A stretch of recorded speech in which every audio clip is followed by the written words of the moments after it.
اهلا بيكم. تخيلوا معايا الموقف ده. طفل صغير راجع من المدرسة فرحان انه حل مسألة صعبة. الطفل يجري على امه او ابوه ويقول بصوا انا حليت المسألة دي لوحدي، فيجي الرد بسرعة بس خطك وحش او اخوك جاب درجات اعلى منك. الجملة يمكن تكون بسيطة لكن في عقل الطفل الصغير الجملة دي معناها انا مش كويس.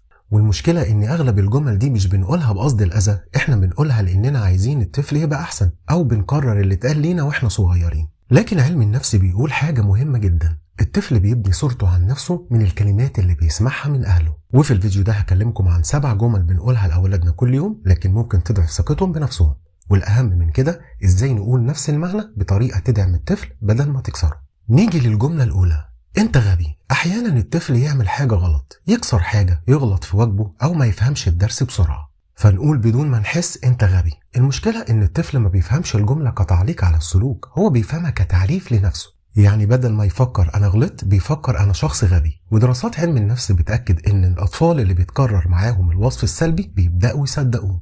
الطفل ممكن يتوقف عن المحاولة لأنه مقتنع إنه أصلا مش شاطر، لكن الحل بسيط جدا. بدل ما نقول أنت غبي نقول المسألة دي صعبة شوية، تعال نحاول تاني. الجملة دي بتوصل نفس الرسالة لكن من غير ما نجرح الطفل.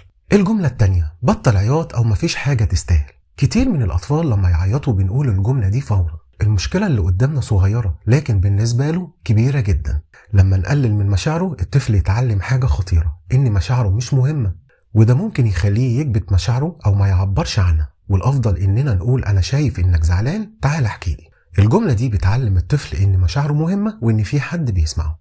نيجي للجملة الثالثة، أنت ليه مش زي أخوك. دي من أكتر الجمل انتشارا. المقارنة بين الأطفال حتى لو كانت بحسن نية بتعمل حاجتين، بتخلق غيرة بين الإخوات وتكسر ثقة الطفل بنفسه. الطفل بيبدأ يحس إنه أقل من غيره، لكن الحقيقة إن كل طفل مختلف. في طفل شاطر في الدراسة، وفي طفل شاطر في الرياضة، وفي طفل عنده خيال قوي. الأفضل نقول أنا عارف إنك تقدر تبقى أحسن. الجملة دي تشجع الطفل بدل ما تحطه في مقارنة.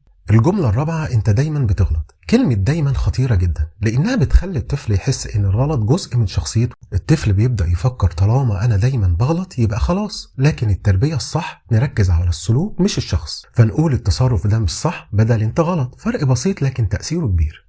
الجملة الخامسة، اسكت الكبار بيتكلموا. الطفل لما يحاول يشارك في الكلام أحيانا بنوقفه بالجملة دي، لكن ده ممكن يخلي الطفل يحس إن رأيه مش مهم، ومع الوقت بيبقى طفل خجول وخايف يتكلم أو يعبر عن نفسه. الأفضل إننا نقول استنى دورك وأنا هسمعك. كده الطفل يتعلم النظام لكن من غير ما نحبطه.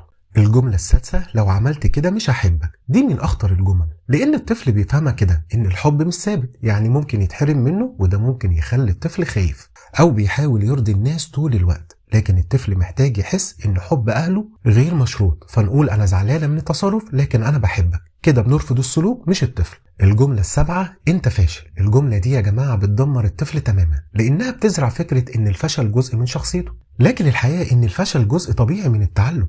ولازم نفهم ان اغلب الناجحين في العالم فشلوا كتير جدا، فالافضل نقول المرة دي ما نجحتش بس المرة الجاية هتنجح. كده الطفل يتعلم ان الفشل تجربة مش نهاية الطريق. خليني اقول لكم حاجة مهمة، كلنا بنغلط وكل اب وام ممكن يقولوا جملة غلط في وقت عصبية، وده طبيعي جدا. التربية مش معناها اننا نكون مثاليين، لكن معناها اننا نحاول نكون افضل كل يوم. الكلمات اللي بنقولها لاولادنا ممكن تبنيهم او تكسرهم، والطفل غالبا ما بينساش الكلمات اللي سمعها من اهله. ولو في حاجة واحدة نطلع بيها من الفيديو ده فهي ان الاطفال بيصدقوا كلامنا، وان الكلمة ممكن تعيش في عقل الطفل سنين طويلة. علشان كده خلي كلماتك دايما تشجيع وتقوي وتبني الثقة، لان الطفل اللي عنده ثقة بنفسه يقدر يواجه العالم كله. ولو الفيديو عجبكم ما تنسوش تعملوا لايك واشتراك في القناة وتفعلوا زر الجرس علشان يوصل لكم كل جديد، واشوفكم على خير الفيديو اللي جاي.